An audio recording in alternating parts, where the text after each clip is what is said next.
Dimitri Polyanski a prononcé un discours très important donc devant le Conseil de sécurité des Nations Unies. Un discours qui intéresse et qui concerne l'Afrique.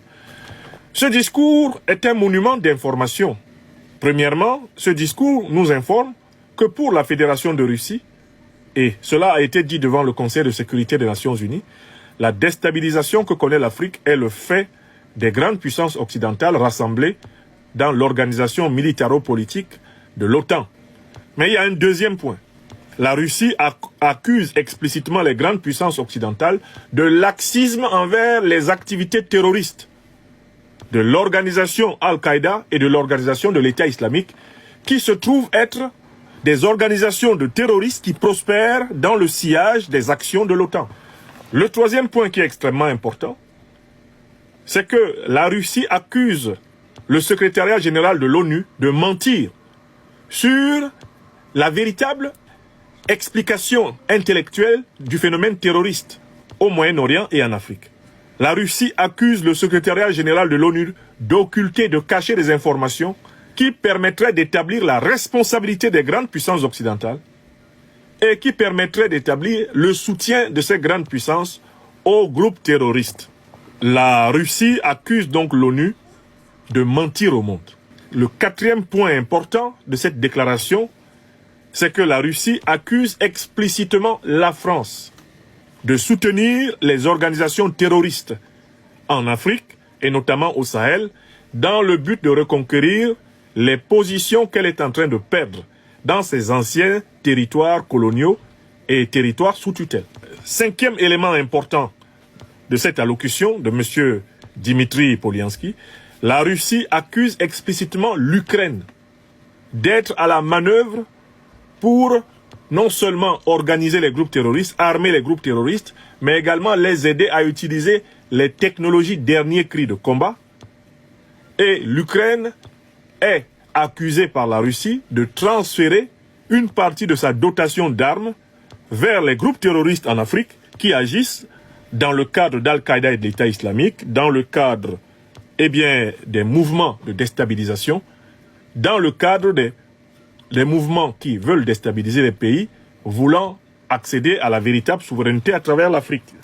Le sixième point de cette déclaration que je viens de vous lire, la Russie demande au Conseil de sécurité des Nations Unies l'ouverture d'une enquête internationale sur cette affaire. Et en cela, la Russie rejoint donc le Mali, le Burkina Faso et le Niger. Le Mali qui, depuis le 15 août 2022, a demandé l'ouverture d'une enquête et d'une confrontation au Conseil de sécurité sur les preuves du soutien des grandes puissances occidentales et notamment de la France aux groupes terroristes qui ensanglantent l'Afrique, qui ensanglantent le Sahel. Il nous reste maintenant à en tirer des conséquences.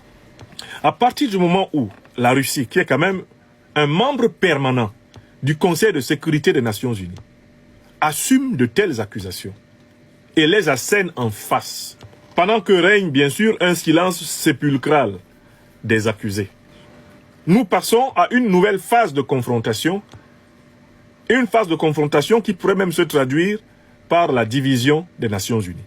La crédibilité de l'administration des Nations Unies est directement mise en cause.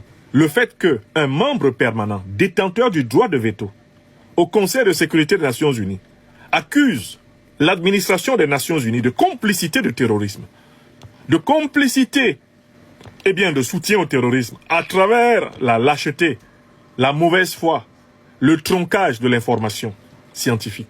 Cela est un tournant décisif dans les relations internationales. En fait, les problèmes qui ont été posés par M. Polyanski renvoient tous à une question centrale.